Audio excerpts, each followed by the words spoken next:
What is up, internet? My name is Thomas. Today we're going to talk about what not to do when going to a cryosauna. It'll be a pretty easy, quick video. So you guys might have heard, or may have heard, at some point that that people get frostbite in this thing. And I just wanna say that that I don't think everyone's taking it as seriously as they should be, because it does get very cold in here. It gets to, like I've said in the past, negative 300 degrees below zero. And like I said, to put this in perspective, the coldest on Earth ever was negative 120. That makes this thing literally as cold as Neptune or Pluto on some days. And nitrogen behind me gets even colder than that. It gets to absolute, or almost as close as absolute zero, which is in the 400s. So extremely cold. So the things you want to not do, number one, always wear the socks, the shoes, and the gloves. There is zero room for this here. You gotta wear these guys.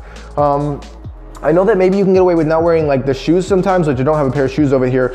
And what I mean with that is you can get away with maybe not wearing the shoes if you're doubling or tripling up on the socks. No matter what though, you have to wear the socks and you have to wear the gloves to protect your extremities. You've heard me say it a million times, but vasoconstriction happens while you're in the cryo chamber, and that is literally the pulling of the blood from your extremities. There's not gonna be any blood there to keep it warm, so your skin, the cells will die. They don't have oxygen, they don't have warmth, there's nothing to protect them. You gotta wear the gloves, you gotta wear the socks, you gotta wear the shoes, please. The next thing is no lotion, no sweating, no wetness at all. We have a washcloth, we provide a washcloth. I don't know if the other cryotherapy places do, but dry off completely. If you're coming off a workout or something like that, you're gonna wanna dry off before getting into the chamber because you can get frostbite. I don't know if you heard about the basketball team or some of the runners, some of these guys that have had problems with particularly with their toes. And the reason toes is because your socks get sweaty when you're working out or when you're running, and rather than switching to our socks or the CryoSauna's place socks, they want to use their own socks, so they don't think about it, they don't know, and they get in the chamber with those damp socks, and there is a huge likelihood that you're gonna get frostbite if that's the case. Why? Because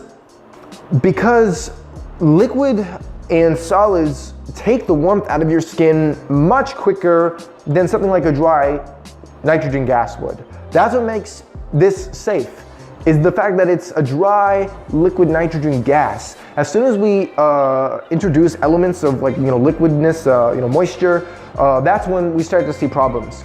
Another thing to look out for with that being said is lotion. Don't put on lotion before you come and get a cryotherapy session, because that's another thing that could leave you kind of hurting, you know what I mean? If you got like sunburn recently, and I bring this up because someone else actually I knew had sunburn, don't get a cryotherapy session because your skin is, actually depends on how bad it is really, but if you're peeling or something like that, and it's really bad, like it's red and you're putting aloe on it and stuff like that, don't.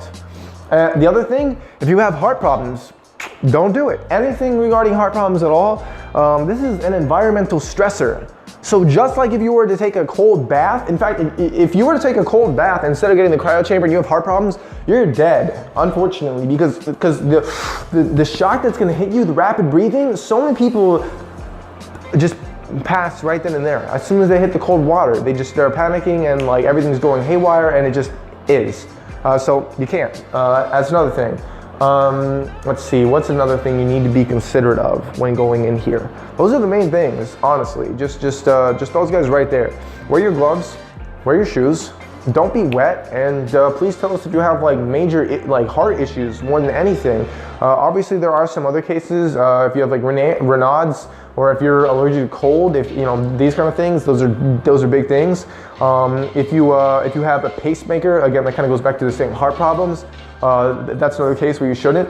Definitely make sure that when you're in the chamber that you turn and face a different wall every 30 seconds. The reason you do that is because the nitrogen actually comes from the right-hand side here, this base, and it folds over here, and you see in this base, it's much colder. Like I said actually to you guys just a minute ago, nitrogen gets as close, is one of the coldest substances known to man.